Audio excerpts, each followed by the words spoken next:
Olá, estudantes, tudo bem com vocês? Como vocês estão? Espero que estejam bem. Bom, pessoal, nós começamos a unidade 7, né?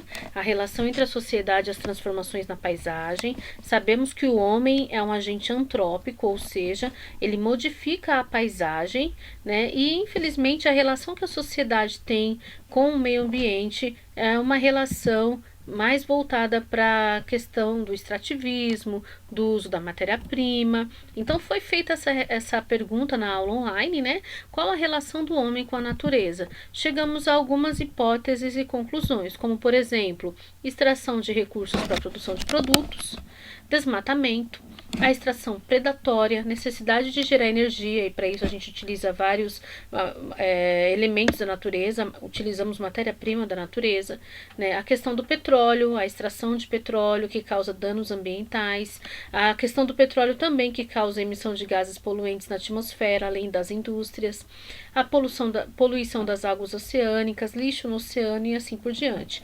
Ou seja, a relação do homem com o meio ambiente não é uma relação de forma geral positiva, né? Nós causamos, pelo nosso modo de vida consumista, vários danos ambientais.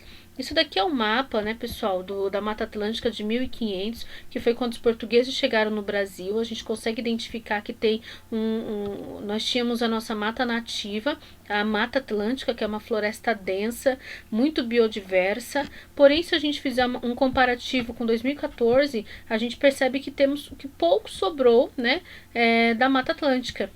Isso por quê? Primeiramente, porque houve a extração predatória por parte dos portugueses, depois porque nós urbanizamos e industrializamos essas áreas, né? Por exemplo, aqui onde você está sentado agora, em São Paulo, em algum momento foi esse tipo de floresta que vocês estão vendo, floresta da Mata Atlântica, tudo bem? Essa é a relação do homem com a natureza. A gente utiliza os recursos, né, para atender ao nosso modo de vida. Então, aqui, para atender ao nosso modo de vida urbano, nós desmatamos, né? Aqui nós temos o desmatamento da Amazônia. Infelizmente, a Amazônia ela é importantíssima. Na verdade, felizmente, a Amazônia é importantíssima para a sociedade, mas infelizmente não é tratada com todo o respeito que merece, né? Então, a gente tem o desmatamento da Amazônia por meio de queimadas, porque para essas pessoas é muito mais fácil queimar, botar fogo na Amazônia, do que arrancar árvore por árvore para abrir clarões. E por que eles abrem clarões na Amazônia? Bom, existem vários fatores, mas os três principais prática agrícola, né, em especial também para o plantio de cana-de-açúcar para biomassa, além da prática agrícola, para pasto e também para pasto na pecuária. Né? Então, eles utilizam, além também áreas de extrativismo, onde eles querem tirar, muitas vezes, pedras preciosas, enfim. Né? Então, a Amazônia acaba sofrendo com esse tipo de ação aí por parte do homem. Sabemos também que a relação do homem com a natureza tem causado situações como o excesso de lixo, porque nós vivemos numa sociedade consumista que produz muito lixo. Nunca se produziu tanto lixo como atualmente, porque atualmente a gente tem muitos acessos, né? Se acessa muito fácil a um fast food, se acessa muito fácil a produtos, e esse acesso faz com que a gente tenha cada vez mais e produza cada vez mais lixo. Lembrando que o plástico ele demora pelo menos 100 anos para começar a se decompor. E mesmo assim ele não se decompõe completamente. Ele vira microplástico depois de mais de 100 anos.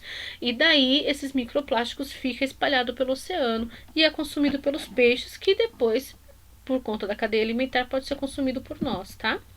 Essas são as ilhas de plástico que tem no oceano, maiores do que países, né? E essas ilhas de plástico se dão porque existem as correntes marítimas que levam todo o lixo que é jogado no oceano para esses pontos específicos, e elas ficam acumuladas nesse ponto. Aqui é um exemplo de uma ilha de plástico, pessoal, com pinguins que habitam nessa ilha, né? Acabam se alimentando de lixo e a gente corre até o risco de no futuro ter a extinção da espécie. Aqui há um fóssil, a gente consegue ver o bico aqui, o crânio, as penas, e dentro do estômago desse animal, olha a quantidade de plástico que tinha. Isso porque é um animal de pequeno porte. Eu tinha escova de dente, isqueiro, entre vários outros plásticos aqui. Imagine então dentro de uma baleia, né? A quantidade de plástico, pode ter até 100 quilos de plástico dentro de uma baleia, tá, gente? E aqui essa mulher ela faz uma reflexão, vamos ter que mudar. Aí ele diz, sim, os nossos hábitos, porque enquanto a gente não trouxermos essa realidade de que se a gente continuar com esse modo de vida capitalista, consumista e com excesso de lixo, a natureza, a gente vai cada vez mais prejudicar o meio ambiente, tanto para extrair os produtos para produção, quanto pelo excesso de lixo produzido, tá? Falamos também em aula sobre um lixão a céu aberto, que na verdade é a imagem que ilustra o começo da unidade, né? A imagem que ilustra o começo da unidade é sobre um aterro sanitário. Então eu trouxe para vocês a imagem de um lixão a céu aberto. Quais são os problemas de um lixão a céu aberto? Se você observar aqui embaixo, a gente tem o vazamento do chorume, que é um líquido proveniente da degradação do lixo. Então o lixo ele começa a apodrecer e começa a soltar um líquido chamado chorume. Chorume, esse líquido ele é extremamente tóxico e ele pode poluir os lençóis freáticos, os rios, mares, além de poluir todo o solo daquela região. Tudo bem? As pessoas que trabalham no lixão também é um lugar extremamente de contágio avançado, é um lugar onde a pessoa pode adquirir várias doenças. Além disso, um lixão, além do chorume, além dos riscos para as pessoas, também emite gás metano, que é um gás do efeito estufa, que aumenta o aquecimento global. O gás metano é inflamável e também pode causar explosões. Então, existem vários riscos decorrentes de um lixão a céu aberto. Por isso, o correto é isso aqui, gente. É utilizar um aterro sanitário. A própria palavra já fala aterro, né? Então a gente compacta o lixo, amassa o lixo e coloca ele de forma que a gente consiga retirar o chorume e reaproveitar ele para adubo, retirar o gás metano e reaproveitar o gás metano para a produção de energia, por exemplo, e o lixo ele é todo aterrado, então não tem como pessoas tentarem lá separar o lixo assim por diante, ok? Isso aqui é uma manta emborrachada onde fica todo o chorume acumulado para depois ser vendido e reutilizado, tá? Embora lixões sejam proibidos por lei, ainda existem no Brasil muitos lixões, conforme você consegue ver na imagem a quantidade de pessoas que estão aqui, ó, trabalhando nesse lixão a céu aberto, né? Nas aulas anteriores eu já tinha pedido para que vocês respondessem a questão 3, 4 e 5, né? Então, até lá nós já tínhamos ido. Então, nessa aula a novidade começa a partir desse slide, tá, gente? Eu fiz a retomada, mas vamos lá agora a partir de então. Bom, do fogo às queimadas, né? Então o fogo trouxe uma grande revolução para a sociedade, para o homem, a forma do homem se alimentar mudou, enfim, o fogo trouxe muita evolução. Porém, ao mesmo tempo, quando a gente olha as queimadas na Amazônia, a gente percebe que existem aí os dois lados da moeda.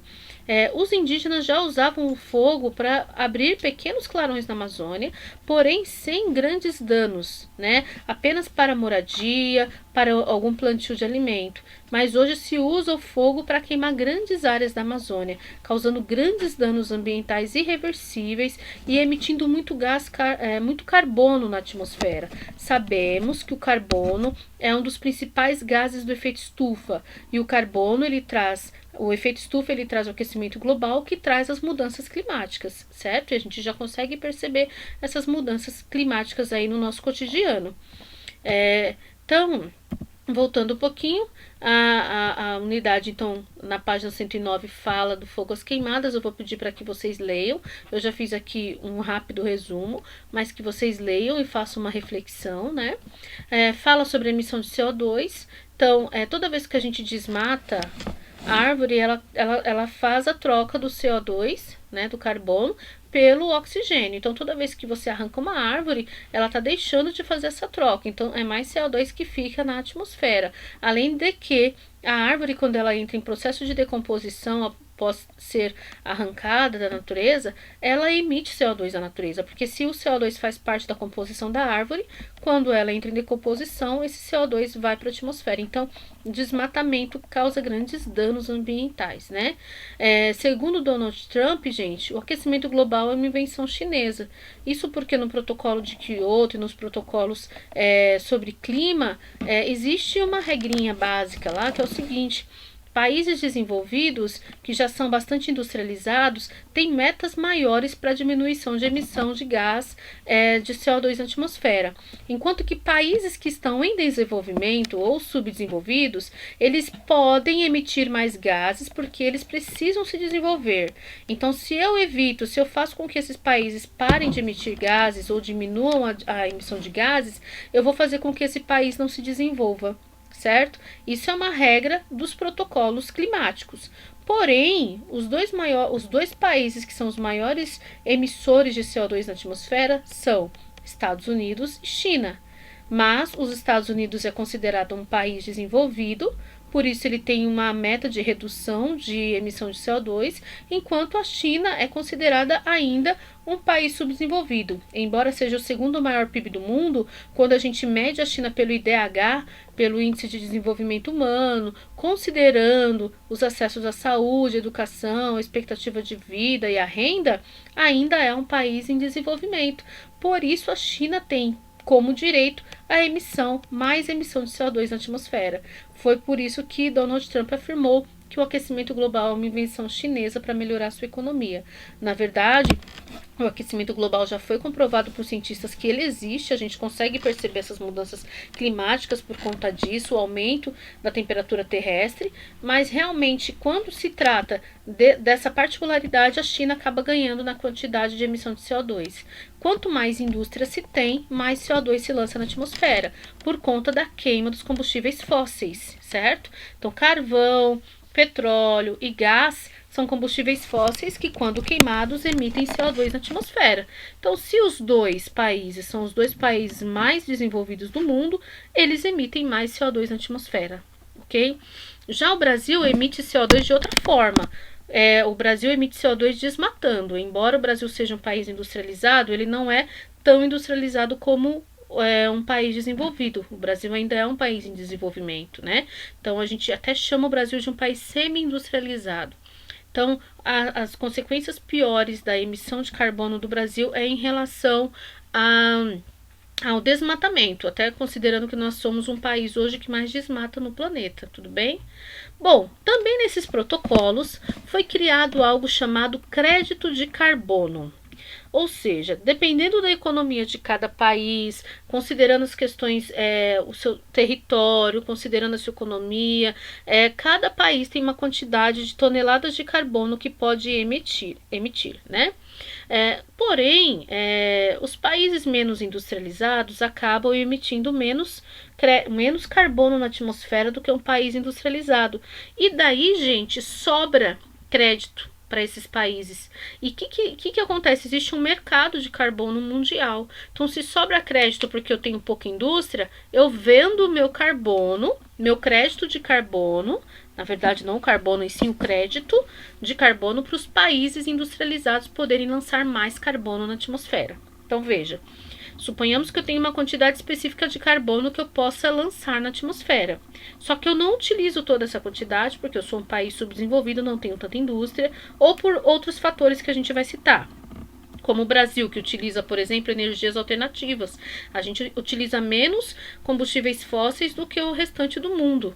Portanto, a gente acaba não emitindo todo o carbono que a gente pode emitir. Sobra carbono, sobra crédito de carbono. Então, o que a gente faz? A gente vende esse crédito. Tem países que precisam emitir, mas já emitiram todo o carbono que podiam, e daí eles compram o crédito de carbono para poder emitir mais carbono na atmosfera. Uma loucura, né? Se a gente pensar na questão ambiental, o ideal seria a diminuição e não usar isso como comércio, tá? Então, emissão de carbono, créditos de carbono, né?